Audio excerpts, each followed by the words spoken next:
Back వరుస ఎన్కౌంటర్లతో ఛత్తీస్గఢ్ దండకారణ్యం యుద్ధభూమిగా మారిందా? దేశంలో మావోయిస్టు పార్టీ 2026 మార్చి నాటికి అంతం చేయాలనే అమిత్ షా పంతం నెరవేరనుందా? మావోయిస్టుల కంచుకోట అబూజ్మా టార్గెట్ గా ఆపరేషన్ కగార్ దెబ్బకు అన్నలు హడలిపోతున్నారా? మావోయిస్టు పార్టీ కొన ఊపిరితో అంతిమ పోరాటం చేస్తోందా?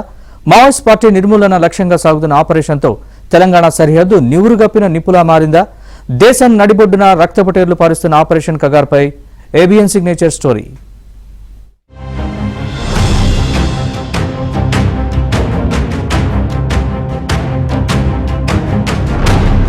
ఛత్తీస్గఢ్ దండకారణ్యం యుద్ధభూమిగా మారింది. మావోయిస్టు పార్టీని దేశంలో లేకుండా చేయాలన్న లక్ష్యంతో కేంద్ర హోంమంత్రి అమిత్ షా రగిలిపోతున్నారు. గతేడాది జనవరిలో ప్రారంభమైన ఆపరేషన్ కగార్ సక్సెస్ దిశగా పయనిస్తోంది.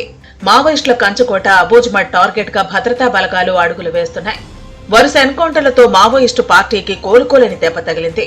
2026 మార్చి 31 నాటికి దేశంలో మావోయిస్టు పార్టీని పూర్తిగా నిర్మూలించేస్తామని అమిత్ షా ప్రకటించారు. ఈ లోపు వాళ్లంతా లొంగిపోతే మంచిదని హెచ్చరించారు. మావోయిస్టుల ఏరువేతకు దండకారణ్యంలో 11 సీఆర్పీఎఫ్ క్యాంపులు, 180 ఫార్మ్డ్ బేస్ లో ఏర్పాటయ్యాయి. మావోయిస్టులపై ముప్పేట దాడితో దండకారణ్యంలో రక్తపుటేరులు పారుతున్నాయి.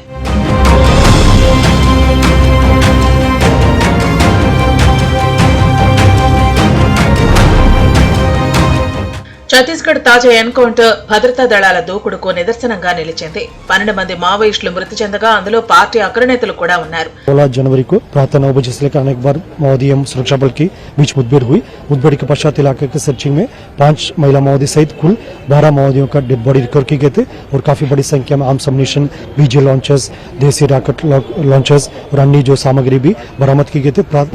प्राथमिक जानकारी अनुसार ये पीएलजे बटालियन नंबर 1 और सीआरसी कंपनी का जो माओवादी का होने का संभावना है। अभी शनाख्ती कार्रवाई की जा रही है। शनाख्ती के उपरांत अब डिटेल विस्तृत जानकारी हमको प्राप्त हो सकता है।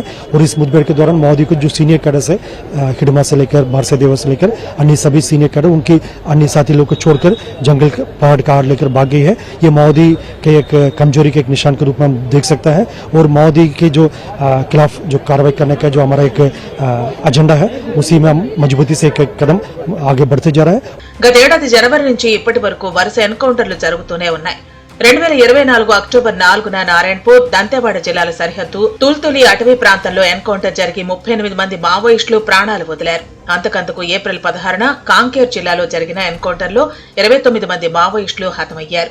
మావోయిస్టుల దాడులు, భద్రతా బలగాల ఎదురు కాల్పుల వివరాలు చూస్తే 2024 జనవరి 16న ధర్మారం క్యాంపుపై మావోయిస్టులు మెరుపు దాడి చేశారు. జనవరి 30న బీజాపూర్ జిల్లా టేకుల గూడెం వద్ద మావోయిస్టులు దాడి చేసి 3 జవాన్లను చంపేశారు. మార్చి 27 బీజాపూర్ జిల్లా బాసగూడ ఎన్కౌంటర్లో 6 మావోయిస్టులు హతమయ్యారు. ఏప్రిల్ 1న బీజాపూర్ జిల్లా కోర్చోలి ఎన్కౌంటర్లో 13 మంది మావోయిస్టులు మృతులయ్యారు.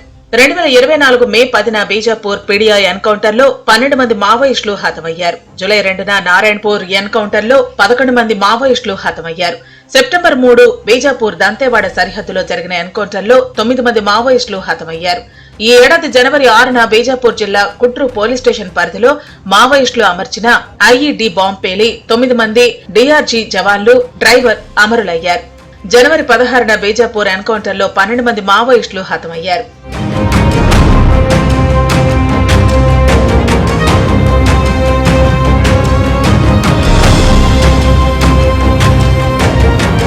పశ్చిమ బెంగాల్ నక్సల్ బరిలో పుట్టి తెలంగాణలో చైత్రయాత్ర చేసి దేశమంతా దండయాత్ర చేసి 5 దశాబ్దాలుగా సాగుతున్న సామాజిక విప్లవం నక్సలైట్ నుంచి మావోయిస్టు పార్టీగా ఆవిర్భవించింది. మావోయిస్టు పార్టీ కేంద్ర కమిటీ పొలిట్ బ్యూరోలో ఉన్నవారంతా 20-30 ఏళ్ల వయసు వారే. భూమి భుక్తి విముక్తి కోసమంటూ తమ కుటుంబ జీవితాలు త్యాగం చేసి అడవిపాట పట్టారు. ఇప్పుడు వారు 6 పదుల వయసు దాటి వయోభారంతో ఉండగా ఆరోగ్య సమస్యలతో ఎంతో అవస్థ పడుతున్నారు. కరోనా దెబ్బకు మావోయిస్టు పార్టీకి కోలుకోలేని దెబ్బ తగిలింది. కేంద్ర కమిటీ పొలిట్ బ్యూరోలో ఉన్న వారంతా వయోభారంతో ఉండగా మరోపక్క నలుదిక్కల ముప్పేట దాడితో భద్రతా బలగాలు మావోయిస్టు కంచుకోట అబూజ్మాను చుట్టుముట్టాయి. ఆపరేషన్ కగార్ తో మావోయిస్టులను ఏరివేస్తున్నారు.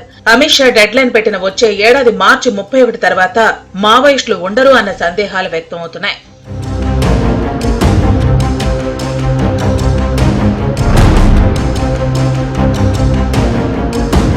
మావోయిస్టుల కంచుకోటగా ఉన్న ఛత్తీస్గఢ్ జగదల్పూర్ ప్రాంతంలో గత నెల డిసెంబర్ 14 నుంచి 16 వరకు 3 రోజుల పాటు అమిత్ షా పర్యటించారు. దేశంలో మావోయిస్టు పార్టీ లేకుండా చేస్తామని ప్రకటించారు. బస్తర్ ఒలింపిక్స్ ముగింపు సభకు హాజరైన సందర్భంగా మావోయిస్టు బాధిత కుటుంబాలతో అమిత్ షా భేటీ అయ్యారు. ఆయన పర్యటన తర్వాత కేంద్ర బలగాలు దూకుడును పెంచాయి.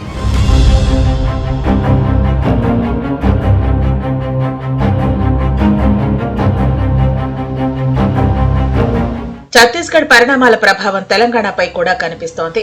తెలంగాణ సరిహద్దు భద్రాద్రి కొత్తగూడెం జిల్లా భద్రాద్రి నుంచి గోదావరి పరివాహక ప్రాంతం అంతా నివురు కప్పిన నిప్పులా మారింది. నక్సల్ ఉద్యమం గతంలో ఉవ్వెత్తున ఎగిసిన తెలంగాణలో మళ్లీ మావోయిస్టులు అడుగు పెట్టకుండా రాష్ట్ర పోలీసు అప్రమత్తంగా ఉన్నారు. సేఫ్ జోన్ కోసం మావోయిస్టులు తెలంగాణలో అడుగుపెట్టే వీలుందన్న ఇంటెలిజెన్స్ సమాచారం నడుమ భారీగా కూంబింగ్ నిర్వహిస్తున్నారు.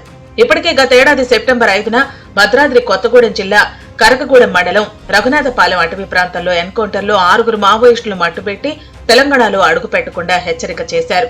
ములుగు జిల్లా చెల్పాక ఎన్కౌంటర్లో 7 మావోయిస్టులు హతం చేసి తెలంగాణ పోలీసులు మావోయిస్టులకు రెండో హెచ్చరిక చేశారు.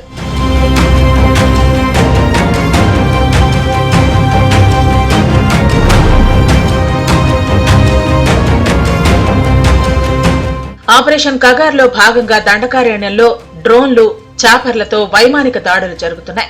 ఈ క్రమంలోనే తెలంగాణ హై అలర్ట్ జోన్ గా మారింది. అయితే ఆదివాసీలను సోషల్ ఫెన్సింగ్ గా మావోయిస్టులు వాడుకుంటున్నంత కాలం operation green hunt, operation all out, operation Kagar success అవుతాయా అన్నది $1 మిలియన్ ప్రశ్నగానే మిగులుతోంది. పైగా మావోయిస్టు పార్టీ రూపం మార్చుకుని ఆయుధాలు వదిలి అర్బన్ బాట పడితే ఏం జరుగుతుందన్నది పెద్ద ప్రశ్నే అవుతుంది.